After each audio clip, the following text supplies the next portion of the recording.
লাইলাতুল কদরে করার জন্য স্পেশাল আমল নবী করিম সাল্লাল্লাহু আলাইহি সাল্লামের পক্ষ থেকে রেকমেন্ডেড আমল একটাই আছে, সেটা হলো মায়ের সাথে তাআলা বর্ণিত হাদিসে যে দোয়ার কথা আমরা জানি, সেটা হলো আল্লাহুম্মা ইন্নাকা আফুউন তুহিব্বুল আফওয়া ফাফু আন্নি। হে আল্লাহ, আপনি ক্ষমাশীল, ক্ষমাশীলতাকে পছন্দ করেন, অতএব আমাদেরকে ক্ষমা করে দিন।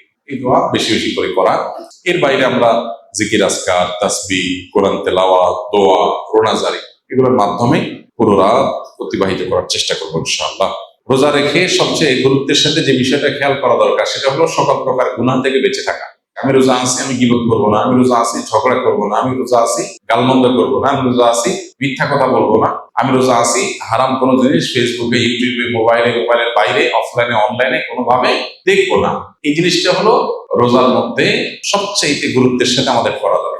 আমরা বেশিরভাগ মানুষ নফল আমল করি, ফরজের খবর নেই। আমরা কোরআন তেলাওয়াত করি, আমরা ওয়াজ শুনি, আমরা জিকির আজকার করি, কিন্তু আমি মোবাইলে খারাপ জিনিস দেখি, ভিডিও দেখি, মিউজিক শুনি, ইচ্ছায় অনিচ্ছায় আমার জ্ঞাতসারে অজ্ঞাতসারে গুনাহ করি, তাহলে আমার রোজার পুরো ফজিলতটা নষ্ট হয়ে যায়।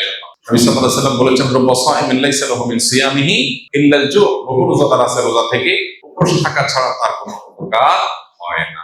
সেজন্য এই জিনিসটা খেয়াল করা দরকার। আর এর পাশাপাশি নফল আমলের ভিতরে সবচেয়ে বেশি করণীয় কোনটা, যদি সেটা বলেন তাহলে বলবো রমজান মাসে কোরআনে কারীমের প্রতি আমাদের বিশেষ গুরুত্ব থাকা উচিত। এর বাইরে দোয়াটা বেশি বেশি পরিমাণে করা দরকার আমাদের। শবে কদর পাওয়ার সহজ উপায় কি? শবে কদরের রাত যেহেতু একেবারেই চূড়ান্ত ভাবে ফিক্সড কোনো রাত নয়, সেজন্য শবে কদর পাওয়ার উপায় হলো রমজানের শেষ দশকের প্রত্যেকটা রাতে ইবাদত করা। প্রত্যেকটা রাতে ইবাদত করার যদি সুযোগ না হয়, তাহলে কমপক্ষে বেজোড় রাতগুলোতে ইবাদত করা। নবী সাল্লাল্লাহু আলাইহি ওয়াসাল্লাম বলেছেন, তাহাররাউ লাইলাতুল কদরি ফিল বিদরি মিনাল আশরিল আওয়াখিরি মিন রমাদান। রমজানের শেষ দশকের বেজোড় রাতগুলোতে তোমরা কদর তালাশ করবে। তার মানে এর মধ্যে যে কোনোটা হতে পারে। আল্লাহ তাআলা বিষয়টাকে উজ্জ্বল রেখেছেন কেন?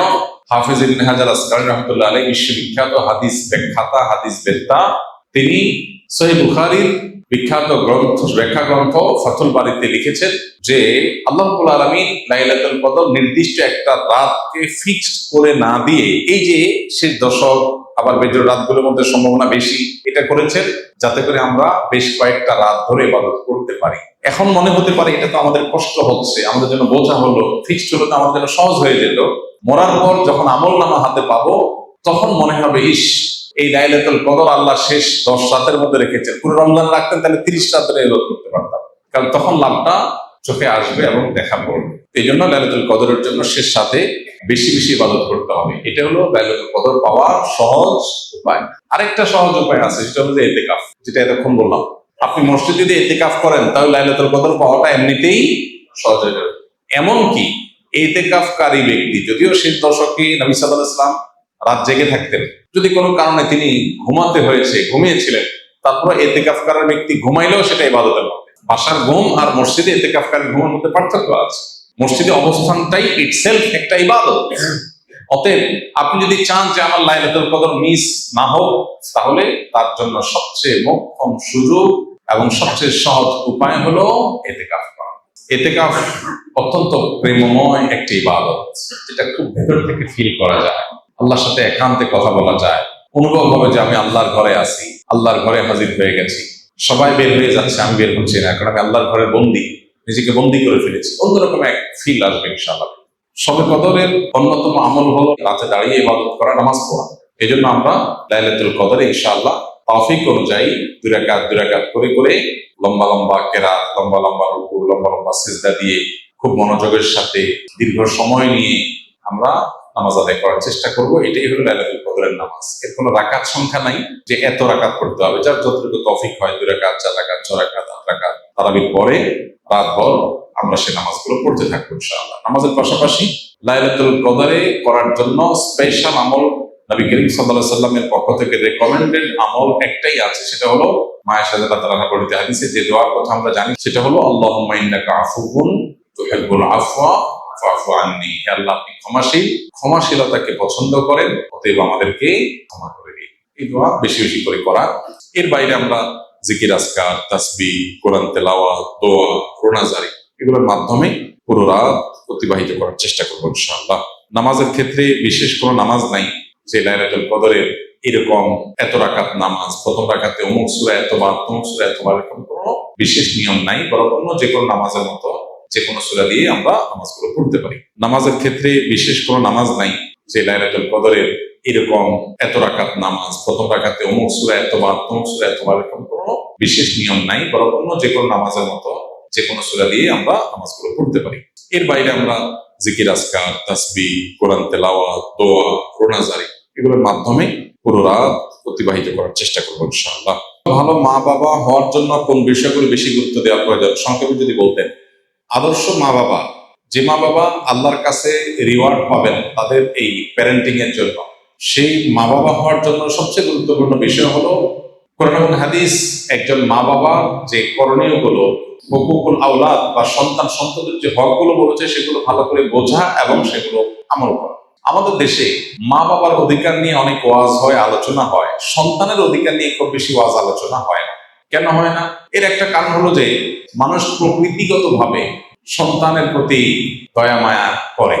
মা বাবার প্রতি মানুষের প্রকৃতিগত দায়িত্বশীলতা যতটা অনুভব হয়, মা বাবা সবসময় সন্তানদের খুশি করার জন্য, তাদের ভালোর জন্য চেষ্টাটা তুলনামূলক তার চেয়ে বেশি করে, অর্থাৎ প্রকৃতিগতভাবে হয়। এই জন্য ওয়াজটা কম হয়। কিন্তু এটার কারণে যেটা হয়েছে, অনেক মা বাবা সন্তানের প্রতি কর্তব্যগুলো তারা বুঝেন না। কিয়ামতের ময়দানে কিন্তু এই কর্তব্য আদায় না করার কারণে আল্লাহর কাছে জবাবদিহিতার মুখোমুখি হতে হবে। এই জন্য আপনি মা বাবা হয়েছেন দেখে শুধু তাদের কাছ থেকে আপনার পাওনা আছে, আপনার কোনো কর্তব্য নাই এমনটি মনে করার কোনো কারণ নাই। তো আদর্শ মা বাবা হওয়ার জন্য মা বাবা হিসাবে সন্তানের হকগুলো কি সেগুলো জানা গুরুত্বপূর্ণ। যেমন ফর এক্সাম্পল, সন্তান পৃথিবীতে আসারও আগে থেকে তার হক শুরু হয়ে যায়। কিভাবে? আপনি অবিবাহিত, আপনি বিয়ে করবেন, তাহলে আপনি একজন দিনদার জীবন সঙ্গিনী খুঁজবেন। কেন? যাতে করে আপনার অনাগত যে সন্তান সন্ততি তারা যেন দিনদার থাকে। মা যদি আল্লাহভীরু হয়, সন্তান আল্লাহভীরু হবে। ওই চিন্তা থেকে আপনি ভালো মা তালাশ করলেন, এটা কিন্তু সন্তানের হক আপনি আদায় করলেন। আর আপনি ওইটা মাথায় রাখলেন না, আপনি টাকা পয়সা অন্যান্য বিষয়গুলোকে মাথায় রাখলেন, তাহলে আপনার সন্তান দিনদার, আদর্শবান, আল্লাহভীরু হওয়ার বিষয়টাকে আপনি খেয়াল করলেন না, তাহলে সন্তানের অধিকার নষ্ট করলেন একরকম। ঠিক একইভাবে স্ত্রী সহবাসের সময় যে দোয়া পড়া হয়, এই দোয়ার মধ্যে কিন্তু অনাগত সন্তান যেন ভালো হয়, নেক হয়, শয়তানের পাকড়াও থেকে রক্ষা পায় যেন দোয়া করা। এটা কিন্তু সন্তান চিন্তা থেকেই আসে। সন্তান জন্ম নেওয়ার পর তার জন্য ডান কানে আজান, বাম কানে ইকামতের যে আমল মুস্তাহাব আছে, এর পাশাপাশি তার জন্য দোয়া আছে,